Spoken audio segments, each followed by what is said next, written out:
There is a phrase that says humanity knows more about the space than the bottom of the oceans, and it is not a false statement. Since the Greek age and further with Jules Verne's book, when he planted in people's imagination through Captain Nemo and his submarine Nautilus how the deep ocean should be, the humans have been trying to explore the oceans. Since the beginning of history, exploring the ocean is not easy, much less a cheap task. Underwater ocean exploration started with rudimentary paraphernalia to determine the depth of the ocean 200 years ago. In the 1913s and later in 1960s, the first humans started to see with their own eyes the bottom of the oceans.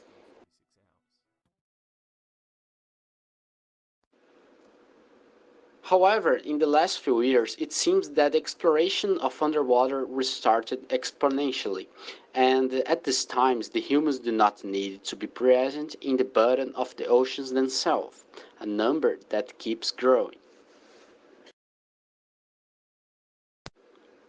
For the last 20 years, we have been seeing a revolution in many fields, and with ocean exploration it is not different.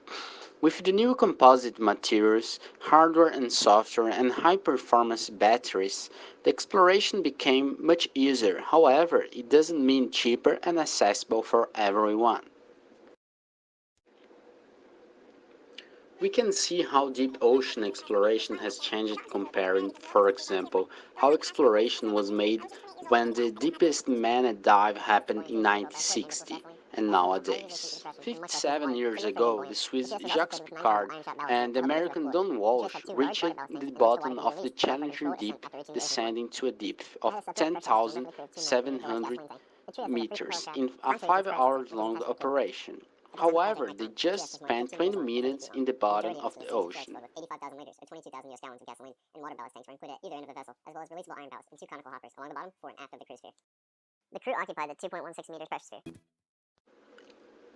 In contrast, in August 2017, researchers from Alfred Wegener Institute in Germany recovered the underwater robot Tramper, which had been taking measurements at a depth of 2,500 meters for nearly 6 weeks in the cold Arctic Ocean. The robot took biochemical readings at various sites. As a truly space mission, the new technology turned 20 minutes long missions to more than 1 year long ones, and without risking any human life. The missions from Alfred Wegener Institute are fascinating, however, they are still expensive and not accessible for people and scientists in most of the world, especially in developing countries. Since 2010, the things are changing.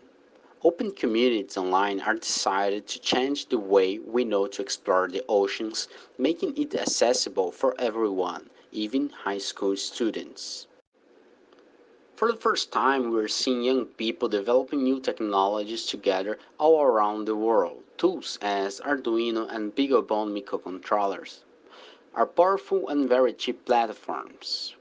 Printed materials allow manufacturing complex forms as thrusters, but with a very low cost.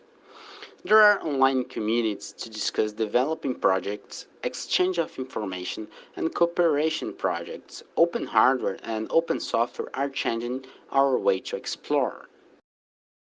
Enterprises as the American Open ROV are revolutionizing the sector, selling their products in a different way,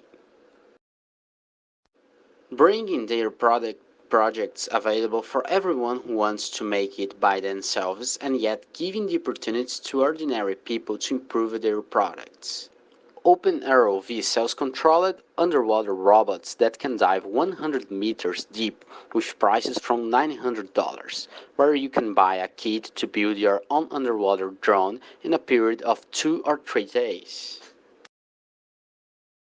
At websites like arduinopilot.com, it's possible to find complete control softwares for manned operated robots and also for autonomous projects. All this developed in open source developing continuous improvement and accessibility for everyone.